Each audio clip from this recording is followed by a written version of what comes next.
الحمدللہ رب العالمین وصلی اللہ علی محمد وآلہ اجمعین واللعنۃ الدائمۃ علی اعداء محمد وآل محمد اما بعد وفقنا اللہ وإیاکم للعلم والعمل الصالحین انشاءاللہ تعالی۔ مسئلہ نمبر 29 ہے 2-9 یجوز سماع صوت الاجنبیہ مع عدم تلذذ شہوی ولا الریبہ۔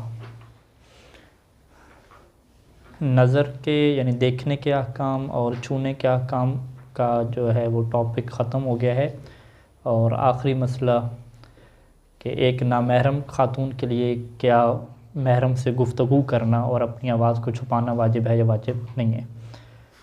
ایک گفتگو کرنا ہے، اسے محادثہ کہتے ہیں، المحادثہ مع امرأۃ اجنبیہ، یہ ایک الگ ٹاپک ہے، اس کو یہاں پہ نہیں چھیڑا۔ یہاں پہ ایک بحث یہ ہے کہ کیا خاتون اپنی آواز کو چھپائے، یعنی کیا آواز کا بھی پردہ ہے خاتون کی، آواز کا پردہ نہیں ہے۔ کچھ قدیم زمانے کے کچھ فقہا تھے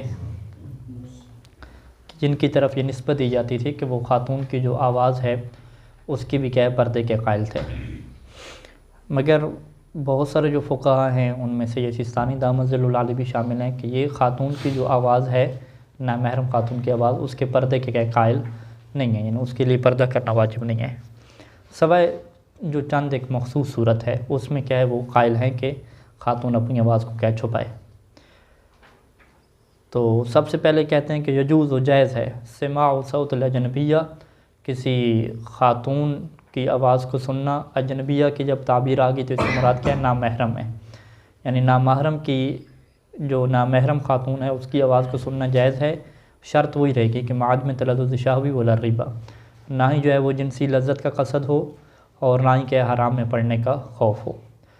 کما یجوز لہا اسماع صوتها للاجانب، خاتون کے لیے بھی جائز ہے کہ اپنی آواز جو ہے وہ سنائے کس کو؟ اجانب کو، یعنی اگر وہ مجلس پڑھتی ہے، نوحہ پڑھتی ہے تو اس کی آواز کیا ہے؟ نامحرم لوگ سن رہے ہیں، تو خاتون کے لیے جائز ہے کہ اپنی آواز جو ہے وہ نامحرم مردوں کو سنائے، الا ما خوف الوقوع فی الحرام، مگر اگر خاتون کے لیے حرام میں پڑنے کا خوف ہو کہ اگر وہ اپنی آواز نامحرم کو سنائے گی تو یہ خود کیا ہے کسی حرام کام میں کیا مبتلا ہو سکتی ہے، یعنی ہو سکتا ہے کوئی نامحرم سے رابطہ کرے گا اور پھر یہ اپنے آپ کو روک نہیں پائے گی اور حرام میں کیا مبتلا ہونے کا خوف ہے۔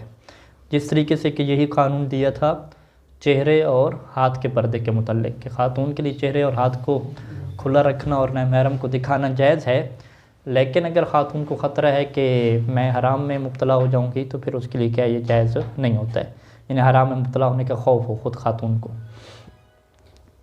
اچھا، یہ تو کیا ہے عام طریقے سے جو آواز خاتون کی ہوتی ہے۔ ایک خاتون کا کیا ہوتا ہے کہ وہ اپنی آواز کو باریک کرتی ہے اور اسے خوبصورت بناتی ہے، یعنی جس سے ہم کیا کہتے ہیں سر کا مسئلہ، کہ سریلے طریقے سے کیا ہے اپنی آواز کو پہنچانا۔ تو اس میں کیا معیار ہے کہ کیا خاتون کے لیے اپنی آواز کو خوبصورت بنا کے سریلے انداز سے، کیا اس انداز سے اگر وہ اپنی آواز کو رکھے تو نامحرم کیا اس کی آواز کو سن سکتے ہیں؟ نامحرم کے لیے تو وہی حکم ہوگا کہ اگر ان کے لیے جو ہے وہ یہ آواز شہوت کا سبب ہے، جنسی شہوت کا سبب ہے، یا ان کے لیے حرام میں پڑنے کا خوف ہے، تو پھر تو ان کے لیے کیا جائز نہیں ہوگا۔ خود خاتون کے لیے کیا یہ عمل جائز ہے؟ جائز نہیں ہے۔ تو سید سیستانی دامت ظل العالی کے مطابق اس کی ایک قید ہے، وہ قید یہ ہے کہ مہیجا للسامع، اس کی طرف ہم آتے ہیں عبارت سے کہ نام لا یجوز لہا، خاتون کے لیے جائز نہیں ہے کہ ترقیق الصوت و تحسینہ، ترقیق باریک بنانا، کہ آواز کو کیا ہے باریک کرنا، و تحسینہ اور اسے خوبصورت بنانا۔ تو ترقیق و تحسین یہ واو کیا ہے، واو تفسیری ہی بنتا ہے، یعنی ترقیق کا مطلب ہی کیا ہے آواز کو خوبصورت بنانا۔ اعلیٰ نحو، کس طرح سے خوبصورت بنانا کہ اعلیٰ نحو یکون فی العادت ہے کہ وہ عام طور پہ کامن کیس میں عمومی طور پہ وہ کیا ہو جائے گی مہیجا للسامع، سننے والے کو کیا ہے مہیج کرے گی۔ مہیج کا لفظ کیا ہوتا ہے کہ یعنی اس کی شہوت کو کیا ابارے گی، وہ یعنی یہ آواز سنتے ہی جو سیکشول جذبات ہوتے ہیں، جو شہوانی جذبات ہوتے ہیں، وہ اس کے اندر کیا چلا جائے گا۔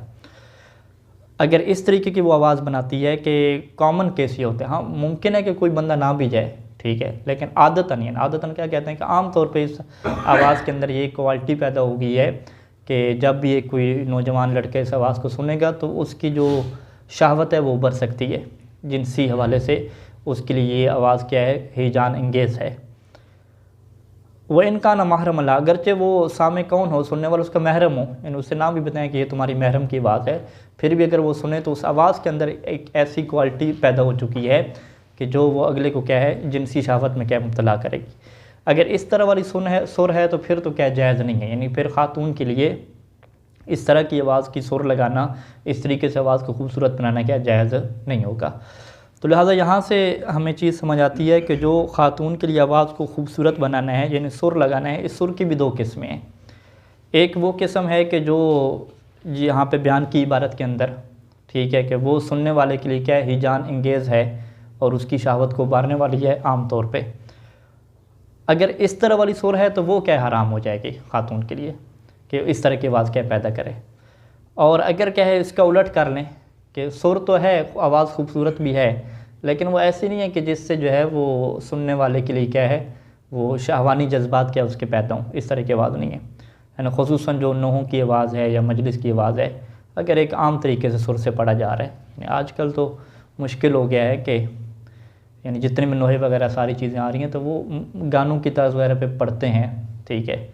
تو اگر گانوں کی طرز پہ نہیں ہے، یعنی ایک کیا کہتے ہیں مہذب قسم کی سر ہے اور اس سر کی وجہ سے ایک دکھ کا پہلو کیا ہے پیدا ہوتا ہے، تو یہ والی جو آواز ہے پھر یہ کیا حرام نہیں ہوگی خاتون کے لیے کہ اس آواز کو خاتون کیا سنائے۔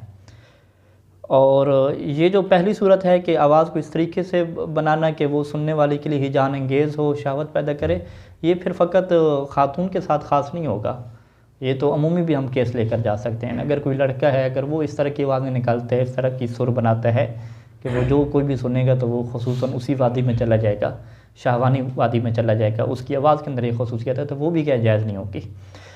تو لہٰذا یعنی خلاصہ کلام کیا نکلا کہ اگر یہ سوال پوچھا جاتا ہے کہ کیا خاتون کے لیے سوشل میڈیا پہ اپنے نوحے سروں کے ساتھ پڑھنا، قصیدے سروں کے ساتھ پڑھنا جائز ہے یا جائز نہیں ہے، تو ہم کیا کہیں گے کہ یہاں پہ آپ خود دیکھیں کہ اگر وہ سر ایسی ہے کہ جو عام طور پہ رکھی جائے تو کامن کیس اس کا یہ بن سکتا ہے کہ اس سے جو شہوانی جذبات ہیں، جو پیار و محبت کے جذبات ہیں وہ پیدا ہوتے ہیں اور ایک نوجوان کیا اسی وادی میں چلا جاتا ہے، تو پھر یہ جائز نہیں ہوگی۔ لیکن اگر وہ سر کیا ہے سمپل قسم کی ہے یا خاتون کی آواز کیا ہے بہت زیادہ خوبصورت نہیں ہے، ایک عام سادہ سی سر ہے کہ جس سے اس طرح کا کوئی کیس پیدا ہونے کی کوئی آپشن نہیں ہے، تو پھر وہ کیا ہو جائے گی، جائز ہو جائے گی یہ۔ تو اب وہ ہوتا کیا ہے کہ لوگ آپ کو بھیج دیتے ہیں، کہتے ہیں آپ مولانا صاحب آپ سن کے بتائیں، تو ہمیں کیا پتہ بھی معاشرے میں کیا چل رہا ہے کیا نہیں چل رہا، ٹھیک ہے۔ تو یہ چیزیں جو ہے وہ جو معاشرے میں لوگ رہ رہے ہیں اور ان سروں کو جانتے ہیں، انہیں اس چیز کا پتہ ہوتا ہے کہ اس طرح کی سر کہاں پہ لگائی جاتی ہے، اس طرح کی سر کہاں پہ لگائی جاتی ہے، تو وہ معاشرے کے اس چیز کا بہتر فیصلہ کر سکتا ہے۔ ہمیں تو بعض کا تو ساری سریں ایک جیسی لگیں گی، ٹھیک ہے، یعنی خصوصاً جب نجف میں جو زیادہ رہ رہے ہیں، پاکستان میں جو رہتے ہیں، تو وہ ایک مولانا صاحب مذاق کرتے تھے پاکستان میں کہ وہ کہتے تھے جب سے اپنی گاڑی خریدی ہے گانے سننے سے بھی محروم رہ گئے ہیں، ٹھیک ہے۔ تو وہ ایک زمانہ ہوتا تھا پاکستان میں کہ جب گاڑیوں میں کیا ہے اتنے زیادہ کیا ہے گانے چلتے تھے، ابھی کا نہیں پتہ موبائل وغیرہ کے حالات آ گئے ہیں کہ ابھی بھی ہے یا نہیں ہے۔ اچھا، یہاں تک گفتگو ختم ہوتی ہے اور الفصل الثالث فی عقد نکاح و احکام ہی، اب جو ہے وہ گفتگو نکاح کی طرف کیا بڑھ رہی ہے، تو اب بھی جو ہے وہ عقد نکاح ہونے جا رہا ہے الحمدللہ۔ مہیج اور دوسرا لفظ کیا بولا ہے؟ تلذذ تو خود کیا ہے حاصل کرنا ہے نا، خود لذت حاصل کرنا، مہیج کیا ہے کسی اور کو ابھارنا۔ مثلاً عورت کرتی ہے اور آگے ہجان کی کیفیت پیدا ہوتی ہے تو اس کا لازم تلذذ شہوی نکلے گا یا؟ ہاں، تلذذ شہوی نکلے گا، ظاہری بات۔ ہجان کی کیفیت کا مطلب یہ ہے کہ اگلے کو جو ہے وہ شہوانی جذبات اس کے بڑھیں گے، اٹھیں گے، یعنی وہ لذت شہوی میں کیا مبتلا ہوگا۔ کہاں بیٹھے ہیں سوال کرنا، نظر نہیں، اچھا ادھر ہیں، اچھا یہاں سے۔ خوب، عقد و نکاح کی جو ہے وہ دو قسمیں ہیں۔ عقد و نکاح علی قسمین، پہلی قسم وہ دائمی نکاح کی ہے اور دوسری قسم کیا ہے منقطع نکاح کی ہے، انقطاعی نکاح جو مدت والا ہوتا ہے۔ تو یعنی ہمارے ہاں جو متع ہے وہ بھی کیا نکاح ہے، یعنی نکاح کی دو قسمیں ہیں۔ یعنی اگر کوئی کہے کہ بھئی متع کو ثابت کروں گا تو متع خود ایک نکاح ہے۔ ہاں، نکاح کے اندر آپ یہ بحث کریں کہ کیا نکاح کے اندر یہ ٹائم پیریڈ رکھا جا سکتا ہے یا نہیں رکھا جا سکتا، یہ آپ بحث کریں، ٹھیک ہے۔ والعقد الدائم، عقد دائم کیسے کہتے ہیں کہ ہوا عقد لا تعین فیہ مدت الزواج، کہ جس میں جو زواج کی مدت ہے، نکاح کی مدت ہے، لا تعین، وہ معین نہیں کی جاتی۔ وتسمى الزوجة فيه بالدائمہ، جس میں نکاح کے جو مدت ہے وہ معین نہ کی جائے، اس میں زوجہ کو کیا کہتے ہیں؟ زوجہ دائمہ کہتے ہیں، تو ہم وہ کیا کہہ دیتے ہیں؟ دائمی زوجہ کہہ دیتے ہیں۔ والعقد غیر الدائم کیسے کہیں گے؟ ہوا عقد تعین فیہ المدہ، کہ جس میں کیا ہے؟ ٹائم کو کیا معین کیا جائے، کساعتن، وہ 1 گھنٹے کا بھی ہو سکتا ہے، دن بھی ہو سکتا ہے 1 دن، سنتن 1 سال بھی ہو سکتا ہے، اور اکثر اوقل، زیادہ بھی ہو سکتا ہے یا کم بھی ہو سکتا ہے۔ مزید کتنا زیادہ ہو سکتا ہے وہ بیان کریں گے، اور کتنا کم نہیں ہو سکتا، یعنی وہ آگے کہ اتنا کم نہیں ہو سکتا کہ جس میں اثراً کوئی جنسی استمتاع حاصل نہیں ہو سکتا، 1 سیکنڈ کے لیے، 2 منٹ کے لیے، 1 منٹ کے لیے فرض کریں، تو وہ نہیں ہو سکتا۔ اور دوسرا زیادہ سے زیادہ کتنا نہیں ہو سکتا کہ جو انسان کی جو ایوریج ایج ہے اس سے کیا ہے؟ زیادہ نہ جائے۔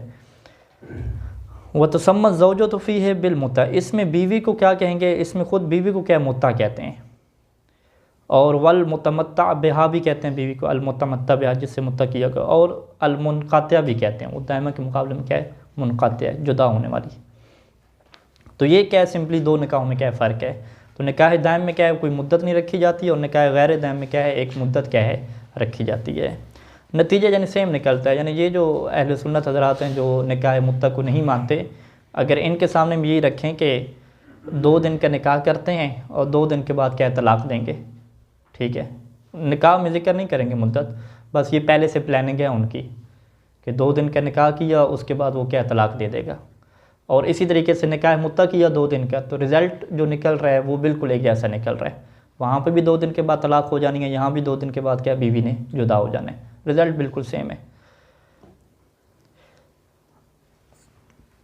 یشترط فی النکاح دواما و متعتن، نکاح میں یہ شرط ہوتی ہے، چاہے وہ نکاح دائمی ہو یا متع ہو، کہ الایجاب والقبول اللفظیان، کہ ایجاب اور قبول ہونا چاہیے، اور وہ بھی کیا ہے؟ 2 لفظی۔ ایجاب قبول، یعنی ایجاب کیا مطلب؟ کہ ایک بندہ یہ کہے کہ میں اس ریلیشن شپ کو قائم کرنا چاہتا ہوں، اسے کیا کہتے ہیں؟ ایجاب کہتے ہیں، کہ میں اس رشتے کو اور اس نکاح والے رشتے کو میں پیدا کرنا چاہتا ہوں، آپس میں اس کو ایجاد کرنا چاہتا ہوں، تو یہ کیا ہوتا ہے؟ ایجاب ہوتا ہے۔ دوسرا کیا ہوتا ہے؟ اس کو قبول کرتا ہے، ایکسیپٹ کرتا ہے۔ یہ جو ایجاب اور قبول ہے، یہ بعض کا لکھ کر بھی ہوتا ہے میسج کی شکل میں، بعض کا اشارے سے بھی ہو سکتا ہے، ٹھیک ہے، اور یہ کیا بول کے بھی ہو سکتا ہے۔ تو اس میں جو مشہور فقہاء ہیں، بلکہ تشیع میں سارے کے سارے اہل سنت کی بھی اکثر تعداد، ٹھیک ہے، سب کے اسی کے اوپر اتفاق ہے کہ یہ لفظوں کی شکل میں ہونا چاہیے، بغیر لفظوں کے اگر یہ لکھ کر ہے یا دلی طور پہ راضی ہیں تو وہ نہیں ہو سکتا، یعنی زبان سے لفظ ادا کرنا کیا ضروری ہے۔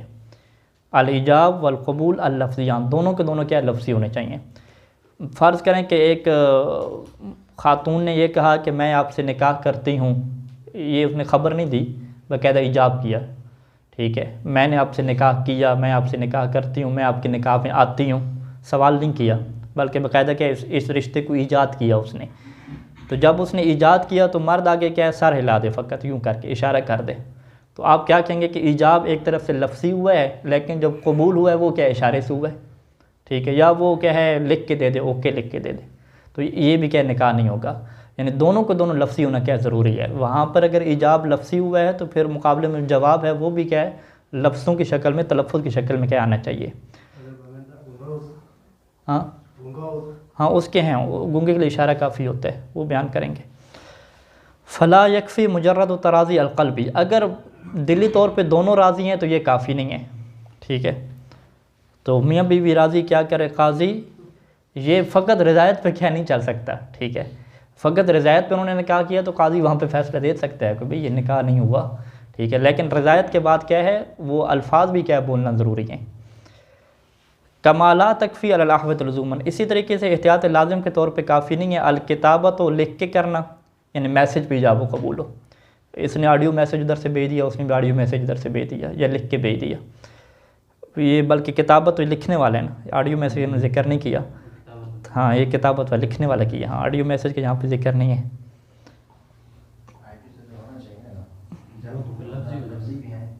آڈیو تو لفظی ہے نا، ہاں اس سے تو ہونا چاہیے، چلیں ٹھیک کہہ رہے ہیں، آڈیو میں کیا ہے منع نہیں، کیونکہ لفظی مطلقاً کا ہے نا، موبائل سے ہو کسی چیز سے بھی ہو سکتا۔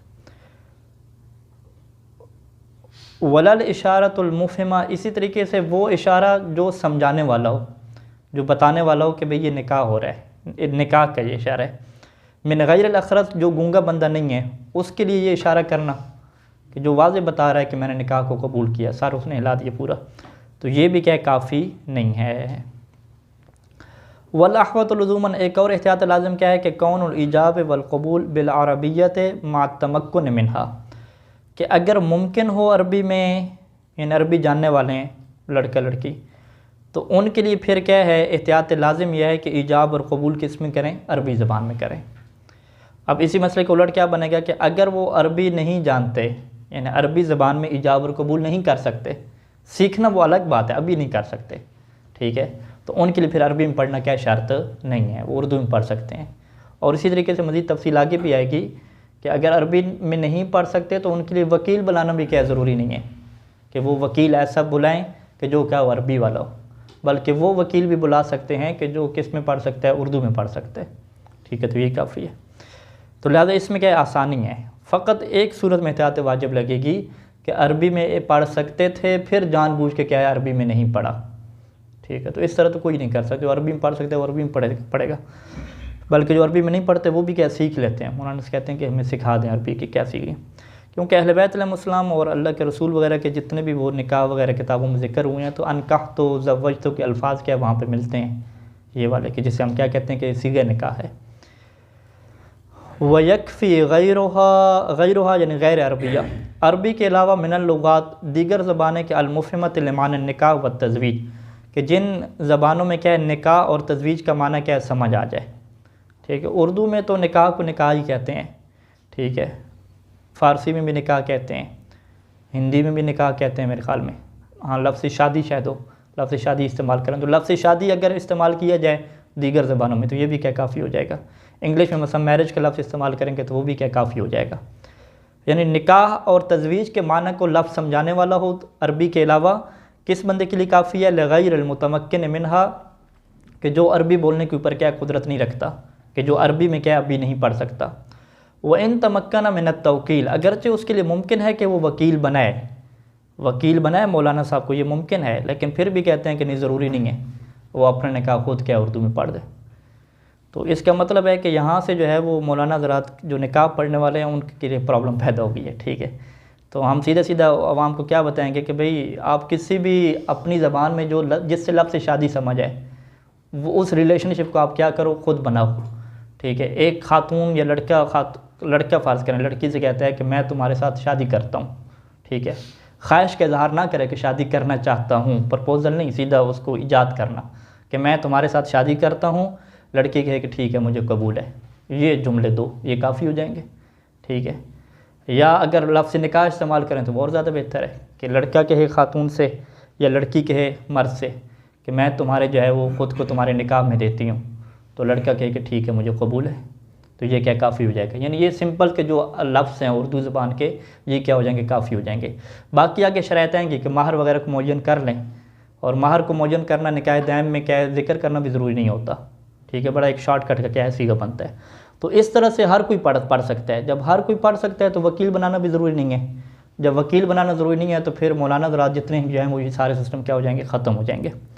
تو ایک دفعہ یعنی یاد ہے پرانی بات ہے، تو جامع شیخ طوسی سے درس پڑھ کے نکلے تو میرے ساتھ ایک عراقی دوست تھا، تو اس نے وہ عمامہ نہیں پہنا ہوا تھا، شاید شام کا ٹائم تھا، تو دو عراقی ہے ہمارے پاس، تو اس نے مجھے کہا کہ بھئی مرید ملچا، وہ ملچا لفظ کہتے ہیں بھی نکاح ہم نے پڑھوانا ہے، تو میں نے کہا نکاح پڑھوانا، آپ عراقی ہیں نجفی ہیں پڑھ لو، اس میں کیا ایشو ہے، ٹھیک ہے، ہمارے چلو پاکستان میں کہیں کہ وہ کہتے ہیں یہ عربی کا ایشو ہے تو عربی میں پڑھوانا، لیکن ان کے لیے بھی عربی میں پڑھوانا ضروری نہیں ہے، احتیاط لازم ہے، یہ عربی میں احتیاط لازم کس کے لیے ہے؟ جو عربی میں پڑھ سکتے ہوں۔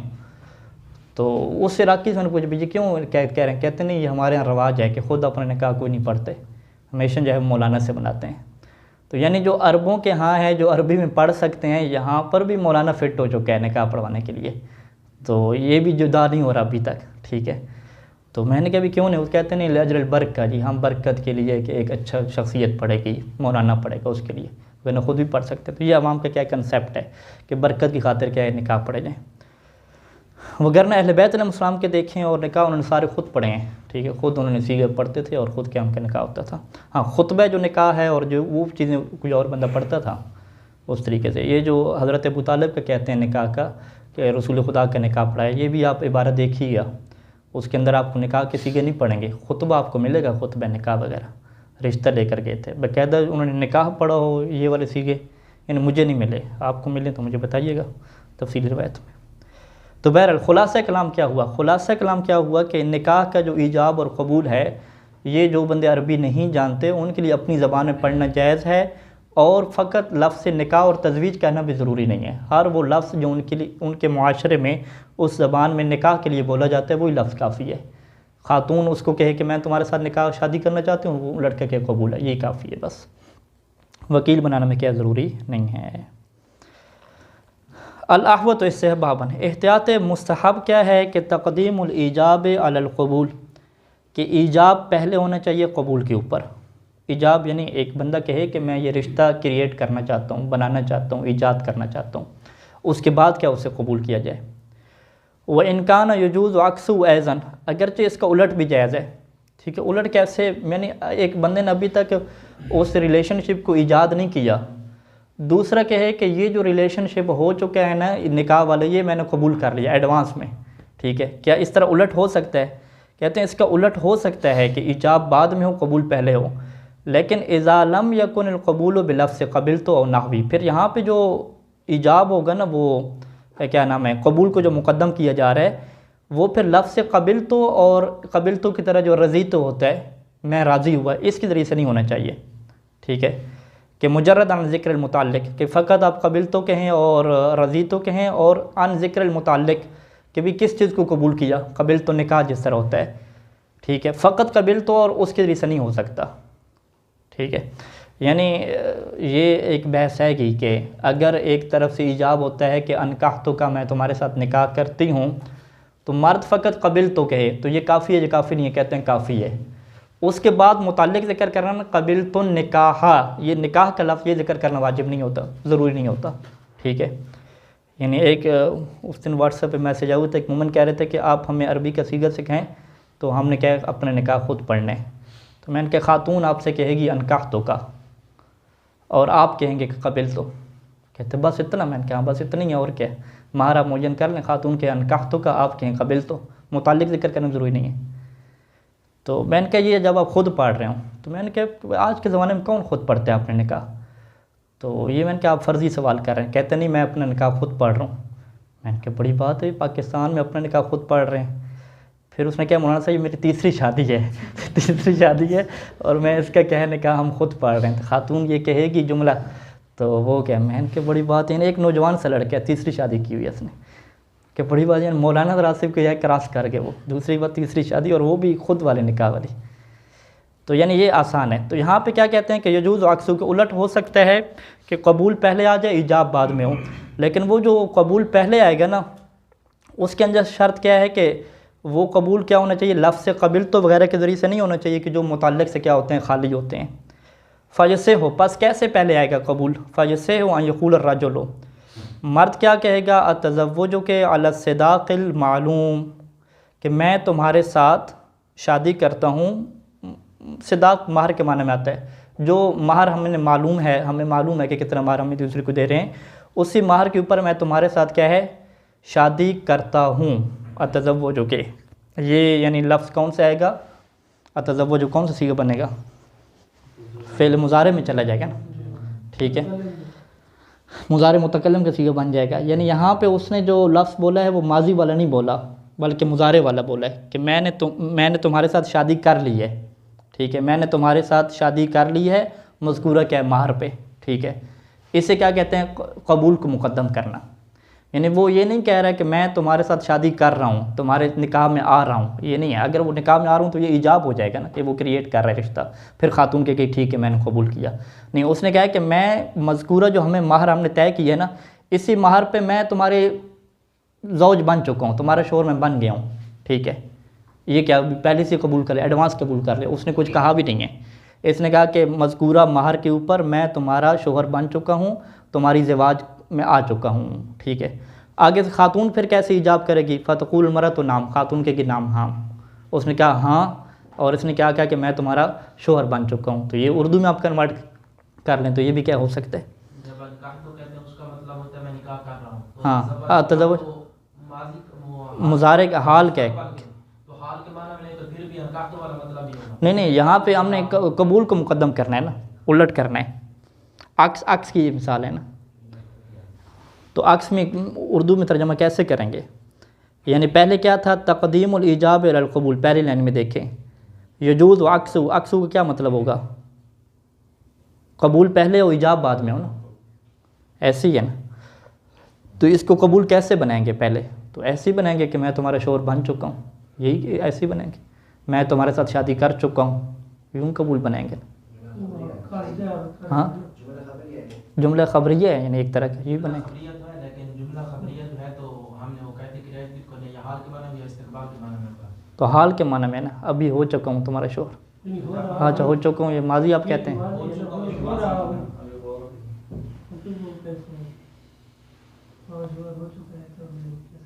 یعنی یہ نعم پھر آگے کیوں کہہ رہے ہیں؟ قبل تو یعنی اس لیے نعم پھر کہتے ہیں. اچھا اس سے ہم استفہامی اگر بنا لیں، ٹھیک ہے، ایک حمزہ استفہام کو یہاں پہ ہم حذف کر لیں. اتزوج کے علی الصداق المعلوم، کیا میں تمہارے ساتھ مذکورہ مہر پہ شادی کر لوں؟ تو یہ پھر صحیح بنے گا.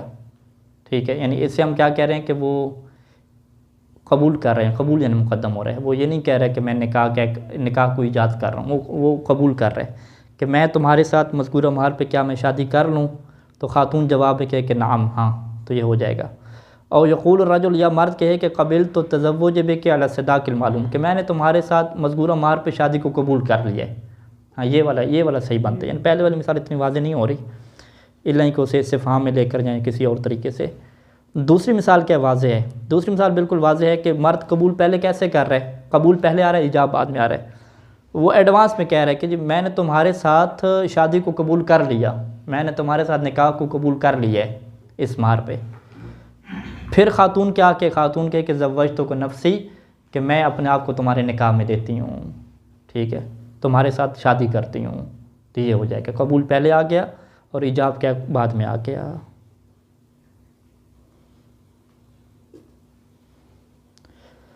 تو اگر ہم اس سے یہ کہیں، یعنی عبارت صحیح کرنے کے لیے، کہ جو پہلی مثال ہے وہ سیدھے کی مثال ہے کہ جس میں ایجاب پہلے اور قبول بعد میں ہے، اور دوسری مثال کیا ہے؟ الٹ کی مثال ہے. یہ کیا بن سکتی ہے؟ تو بہرحال اس کے اوپر آپ مزید غور کریں کہ یہ جو دوسری مثال درمیان میں رکھی ہے یہ کیسے بن سکتی ہے کہ جس میں قبول پہلے ہو اور ایجاب کیا بعد میں ہو. تو یہ مشکل سی لگ رہی ہے. تو یہ قبول تو نہیں ہوگا نا اگر پوچھ رہا ہے اس سے. سوال کر رہا ہے ایک طرح سے. اگر ہم اس کو سیدھا سیدھا بنائیں، ہم کہیں کہ یہ تقدیم الایجاب علی القبول کی مثال ہے، یہ عکس کی مثال ہے ہی نہیں. نہیں ہم عکس کی مثال نہیں ہے. ہم کہیں کہ پوری عبارت کیسے ہے کہ احتیاط مستحب یہ ہے کہ ایجاب قبول سے پہلے ہو، اس کا عکس بھی جائز ہے. ٹھیک ہے، اس کا عکس کب جائز ہے؟ کہ جب قبول جو ہو رہا ہے وہ لفظ قبلتوں کے ساتھ معلق کے ذکر کرنے سے خالی نہ ہو. ٹھیک ہے، جیسے ہو پاس دونوں کی مثال دیں گے. یعنی پہلے کی مثال دی نہیں ہے نا، تقدیم الایجاب علی القبول کی مثال دی نہیں ہے. جب وہ دی نہیں ہے تو پھر دوبارہ سے مثال اس کی ذکر کریں گے نا. تو ہم اتنی مشکل میں کیا پڑھیں کہ یہ حال ہے، استقبال ہے، یا حمزہ استفہام محذوف ہے. ہم اس چکر میں پڑھے نہیں. ہم سیدھا سیدھا کیا کہیں کہ بھئی ایجاب یہاں پہ مقدم ہو رہا ہے. اتزوج کے علی الصداق المعلوم، میں تمہارے ساتھ نکاح کرتا ہوں مذکورہ مہر کے اوپر جو مہر ہمیں معلوم ہے، اور خاتون اس کو قبول کر رہی ہے نام کے ذریعے سے. بات ہی ختم ہوگی. نام کیا ہے؟ قبل تو رضی تو نام، یہ ایک ہی الفاظ ہیں. واضح؟ پہلے میں تو یہ سوال کر رہا ہے، دوسرے میں سوال نہیں کر رہا. آپ حمزہ استفہام کہاں پہ سوال کر رہے ہیں؟ اور تزوج جملہ کیا ہے؟ فعل مضارع ہے، حال کیا ہے؟ ٹھیک ہے، تو بس ہم اس کو یوں بناتے ہیں جو بالکل مجھے صحیح لگ رہا ہے ابھی. ٹھیک ہے، سارا عکس کی نہیں ہے. کہ یہ جو پہلی مثال ہے التزوج کے علی الصداق المعلوم، اس میں ایجاب کو مقدم کیا گیا ہے کہ رجل ایجاب کو مقدم طور پہ کر رہا ہے، یعنی جو مرد ہے وہ ایجاب کر رہا ہے، اور یوں کہہ رہا ہے کہ صداق معلوم، جو مہر معلوم ہے اس کی بنیاد پہ میں تمہارے ساتھ کیا ہوں شادی کرتا ہوں، تمہارے نکاح میں آتا ہوں، اور خاتون کیا قبول کر رہی ہے، تو یہ کیا درست ہے۔ او یقول الرجل، یہ مثال کس کی ہے؟ عکس کی مثال ہے کہ اس میں قبول پہلے آئے گا، ایجاب بعد میں آئے گا۔ قبول پہلے آئے گا کیسے؟ کہ مرد یہ کہے کہ میں نے تمہارے ساتھ شادی کو قبول کر لیا ہے، قبلت تزویجہ، میں نے تمہارے ساتھ شادی کو قبول کر لیا ہے اسی مہر کے اوپر جو ہمیں معلوم ہے، ابھی ایجاب ہوا نہیں ہے، ان ایڈوانس میں قبول ہو گیا۔ اس کے بعد پھر کیا آ رہا ہے؟ خاتون کی طرف سے جواب آ رہا ہے، فتقول المرأۃ زوجتک نفسی، خاتون کہے کہ ٹھیک ہے اب میں ایجاب کرتی ہوں، میں تمہارے ساتھ کیا کرتی ہوں، نکاح کرتی ہوں۔ تو یہ بھی کیا درست ہے۔ تو یہ اس طرح کے آپ کریں گے تو یہ بالکل کیا درست بات بنے گی۔ اور یہی بات کیا ہے ابھی کلاس کی برکت سے واضح ہوئی کہ پہلے والا جو صیغہ ہے وہ سیدھی کی مثال ہے، ایجاب، تقدیم الایجاب علی القبول کی مثال ہے، اور دوسری مثال کس کی ہے؟ عکس کی ہے۔ ٹھیک ہے جاوید صاحب۔ والاحوط استحباباً ایضاً، اور ایک اور احتیاط مستحب بھی ہے کہ ان یکون الایجاب من جانب المرأۃ، کہ جو شادی کی پیشکش ہے وہ کس کی طرف سے ہو؟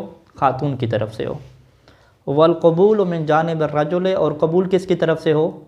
مرد کی طرف سے ہو، تاکہ شادی کے شروع سے لے کر آخر تک یوں سسٹم رہے کہ مرد قبول کرتا رہے اور خاتون کیا ہے؟ آرڈر دیتی رہے۔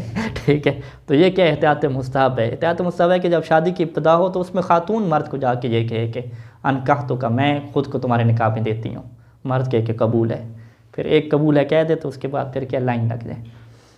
وہ انکان یجوز العکس، اگرچہ عکس بھی جائز ہے، لیکن یہ جو عکس ہے نا کہ مرد کہے میں تمہارے ساتھ شادی کرتی ہوں اور خاتون قبول کرے، یہ عکس ہے، لیکن یہ احتیاط مستحب کے خلاف ہے۔ یعنی اگر کوئی احتیاط مستحب پہ عمل کرنا چاہتا ہے تو خاتون سے کہیں کہ ابھی تم ہمت کرو اور تم کیا کرو؟ پیشکش کرو۔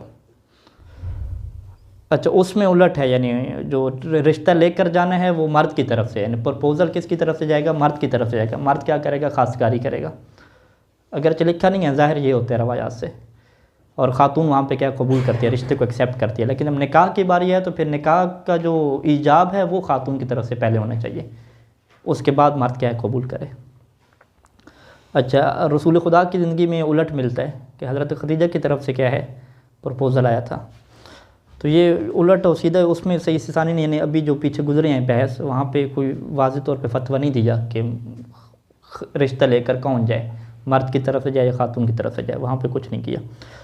فَيَصِحُ أَن يَقُولَ الرَّجُلُ، پس صحیح ہے کہ مرد یوں کہے، یعنی جو جائز والی صورت ہے، زوجتک نفسی علی الصداق المعلوم، کہ میں اپنے آپ کو تمہاری کیا ہے؟ زوجیت میں دیتا ہوں صداق کے معلوم کے اوپر، یعنی اپنے آپ کی تمہارے ساتھ شادی کرتا ہوں، سیدھے سیدھا معنی کریں، مذکورہ کیا ہے؟ مہر کے اوپر، اور خاتون کیا کہ قبل تو کہے، تو یہ وہ عکس والی صورتحال ہے جو احتیاط مستحب کے کیا خلاف ہے، تو یہ بھی کیا جائز ہے۔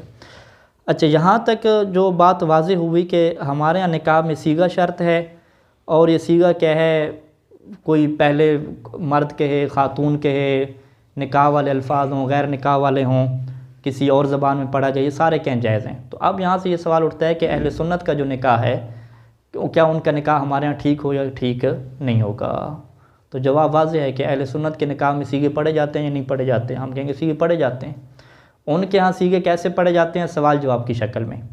یعنی آج بھی میں دیکھ رہا تھا ان کے گوگل پہ ساری ان کی ویب سائٹ وغیرہ دیکھ رہا تھا، دارالافتاء جتنے بھی ہیں، ندوہ والے ہو کے باقی، تو انہوں نے باقاعدہ ایجاب اور قبول کا طریقہ لکھا ہوا ہے کہ جو وکیل ہوتا ہے وہ ایک دفعہ جو ہے وہ وکالت لے لے گا مرد سے، پھر جو ہے وہ اس کے لیے ایجاب کرے گا۔ ایجاب وہ کیسے کرے گا؟ اسے کہے گا کہ فلاں کی بیٹی اتنے مہر پہ تمہارے نکاح میں دی جاتی ہے، کیا تمہیں قبول ہے؟ یعنی وہ کیا کرے گا؟ لڑکی کی طرف سے وکالت میں اس کی ایجاب کرے گا، اور لڑکا اسے کیا کرے گا؟ قبول کرے گا۔ پھر یہی ایجاب انہوں نے لکھا ہے کہ وہ کس کے لیے کروائے جی؟ لڑکی کے پاس جائے اور لڑکی کو کہے کہ فلاں کے بیٹے کو آپ کے نکاح میں دیا جاتا ہے، کیا آپ کو قبول ہے؟ تو یہ اس نے ایجاب کیا اور لڑکی نے کیا کیا؟ قبول کیا۔ اور تیسری صورت میں رکھی کہ دونوں کے پاس جانے کی ضرورت بھی نہیں ہے، دونوں سے وکالت لے لے اور کہے کہ میں فلاں کے نکاح میں دے رہا ہوں اور فلاں کی طرف سے میں کیا کر رہا ہوں؟ قبول کر رہا ہوں۔ تو یہ انہوں نے بہت سارے اردو کے کیا ہے جملے لکھے ہوئے ہیں کہ اس طرح سے کیا ایجاب ہو سکتا ہے۔ تو اب خلاصہ کلام کیا ہوا کہ اہل سنت کے ہاں جتنے بھی نکاح ہو رہے ہیں وہ ان جملوں کی بیس پہ ہو رہے ہیں، اور ان جملوں کو وہ یہ نہیں کہتے کہ میں تمہیں خبر دے رہا ہوں کہ جی فلاں میں فلاں کو آپ کے نکاح میں دے دیا گیا ہے، آپ کو ہم نے خبر دے دی، نہیں، خبر نہیں دے رہے ہوتے، وہ باقاعدہ کیا کر رہے ہوتے ہیں؟ انشاء کر رہے ہوتے ہیں۔ اس سے ہم کیا کہتے ہیں؟ عربی زبان میں کہ وہ اس رشتے کو ایجاد کر رہے ہوتے ہیں اسی ایک جملے کے ذریعے سے، نہ کہ وہ خبر دے رہے ہوتے ہیں۔ تو اس کا مطلب ہے وہ بھی انشاء عقد کرتے ہیں صیغوں کے ذریعے سے۔ اور پھر ابو حنیفہ کی کتابیں وغیرہ کھولیں اور باقی اہل سنت کی، مالکی شافعی سارے یہ کہتے ہیں کہ ہمارے ہاں بھی نکاح کے اندر کیا ہے، عقد کا ہونا ضروری ہے، یہ جو لفظوں میں ہوتا ہے۔ ہاں عربی کے قید ان کے ہاں نہیں ہے، ان کے ہاں چاہے عربی میں پڑھ سکتے ہوں نہ پڑھ سکتے ہوں، دونوں صورتوں میں قید درست ہے۔ تو لہٰذا یہ جو سوال کیا جاتا ہے جو سنیوں والا نکاح ہوا ہے، یہ بڑا غلط سوال ہے۔ سنیوں والا نکاح ہوا تو کیا وہ کوئی الگ سے نکاح ہے بھائی؟ ہاں ان کے یہاں اضافی شرائط ہیں کہ گواہ کون ان کے یہاں واجب ہے، ہمارے یہاں گواہوں کو ہونا کیا ہے مستحب ہے، وگرنہ سنیوں کے نکاح میں بھی کیا ہے عقد ہو رہا ہے۔ عقد کے انشاء کا جو طریقہ ہے وہ تھوڑا سا ڈیفرنٹ ہے، تھوڑا سا کیسے ڈیفرنٹ ہے کہ ہمارے یہاں جو جتنے نکاح کیے جاتے ہیں عام طور پہ وہ عربی میں کیے جاتے ہیں، حالانکہ جو ہمارے یہاں عربی میں کیے جا رہے ہوتے ہیں وہ بھی عربی میں ہونا واجب نہیں ہوتا، کیونکہ لڑکا لڑکی دونوں عربی بول ہی نہیں سکتے، وہ بھی اردو میں کر سکتے ہیں، ٹھیک ہے۔ تو ان کے ہاں جو نکاح ہو رہا ہوتا ہے وہ اردو والے سیغے ہوتے ہیں، اور اردو والے سیغے میں جو عام طور پہ جو گاؤں کے مولانا حضرات ہوتے ہیں وہ بھی اگر انہیں کہیں کہ آپ عربی میں پڑھو تو عربی میں نہیں پڑھ سکتے، یعنی اتنی عربی وہ بھی نہیں جانتے ہوتے۔ تو یعنی عام کامن کیس کیا ہوتا ہے کہ جو مولوی حضرات ہوتے ہیں وہ بھی عربی میں سیغے نہیں پڑھ سکتے، اور جو لڑکا لڑکی ہے وہ بھی عربی میں نہیں پڑھ سکتے۔ تو خود سید سیستانی کے فتویٰ کے مطابق احتیاط واجب کو سائڈ پہ کر دیں، یعنی احتیاط واجب کے اوپر عمل بھی کریں، پھر بھی ان کے لیے کیا ہے اردو میں ایسے سیغے درست ہیں۔ جب ایسے سیغے ان کے نزدیک درست ہیں تو ان کا نکاح کیا ہو جائے گا، درست ہو جائے گا۔ ہاں اگر آپ کہیں کہ کسی بڑے مولانا نے پڑھا اور وہ عربی میں پڑھ سکتا تھا پھر بھی اردو میں پڑھی تو یہ احتیاط لازم لگے گی، اس میں پھر بھی رجوع ہو سکتا ہے، نکاح ان کا پھر بھی کیا درست ہے۔ تو لہٰذا اگر کوئی آپ سے سوال کرے کہ بھی اہل سنت والا نکاح ہوا ہے تو آپ کہیں اہل سنت والا نکاح ہوا تو ٹھیک ہوا نکاح، کوئی غلط تھوڑی ہوا ہے، انہوں نے سیغے پڑھے اور اہل سنت والا نکاح ٹھیک ہے۔ اہل سنت والا نکاح جب ٹھیک ہے تو اب اگر خاتون لڑکے سے جدا ہونا چاہتی ہے تو اب طلاق کی ضرورت ہوگی، یہ نہیں ہے کہ نکاح کیا باطل ہو گیا۔ اسی طریقے سے یہ سوال آتے ہیں کہ جی وہ جی اہل سنت والا نکاح ہو گیا ہے تو ہم گھر پہ لا کے دوبارہ کیا شیعوں والا نکاح کرنا چاہتے ہیں، تو جب نکاح ہو گیا تو دوبارہ کرنے کی ضرورت بھی نہیں ہے۔ اگر دوبارہ ویسے کرنا چاہتے ہیں کوئی احتیاط کی وجہ سے تو وہ ایک الگ چیز ہے، اس کی ضرورت بھی نہیں ہے، ٹھیک ہے۔ یا وہ کہتے ہیں نہیں جی وہ نہیں مان رہے، وہ کہہ رہے ہیں کہ فقط ہمارا سنیوں والا نکاح ہوگا شیعوں والا ہوگا ہی نہیں، آگے بھی سنیوں والا ہو جائے، اس میں کیا ہے، سیغے تو پڑھ رہے ہیں، ٹھیک ہے۔ سوائے ایک یعنی مولانا صاحب کہہ رہے تھے کہ جی ہمارے دیہات میں تو یہ جملہ ہی نہیں کہا جاتا کہ کیا آپ کو فلاں سے نکاح قبول ہے، یہ قبول ہے والے جملے کہتے ہیں، نہیں کہے جاتے، بلکہ وہ مولوی صاحب آتے ہیں وہ کلمہ پڑھ کے بس فقط اوکے کر دیتے ہیں، کلمہ پڑھے دستخط لے لیے کتابت کی اوکے کر دیا، تو یہ والا نکاح نہیں ہوگا۔ لیکن یہ آج کل جب سے سوشل میڈیا وائرل ہوا ہے اس طرح کلمے پڑھ کے کوئی نکاح نہیں ہوتا، باقاعدہ یہ جملے کیا پوچھے جاتے ہیں کہ میں فلاں کی وکالت میں آپ سے پوچھتا ہوں کہ آپ کو فلاں کے نکاح میں دیا جا رہا ہے، قبول ہے قبول نہیں ہے، تو یہی انشاء ہے، یہی صیغہ ہے اور یہی نکاح کیا ہے درست ہے۔ تو لہٰذا اہل سنت والا نکاح ہو یا اہل شیعہ والا ہو، دونوں کے اندر عقد ہے، دونوں کے اندر انشاء ہے، اور دونوں کے اندر کیا صیغے پڑھے جا رہے ہیں اور یہی کیا درست ہے۔ اس کے اندر یہ کہنے کی ضرورت ہی نہیں ہے کہ سنیوں والا نکاح باطل ہے اور شیعوں والا کیا ٹھیک ہے۔ وصلی اللہ علی محمد و آلہ اجمعین۔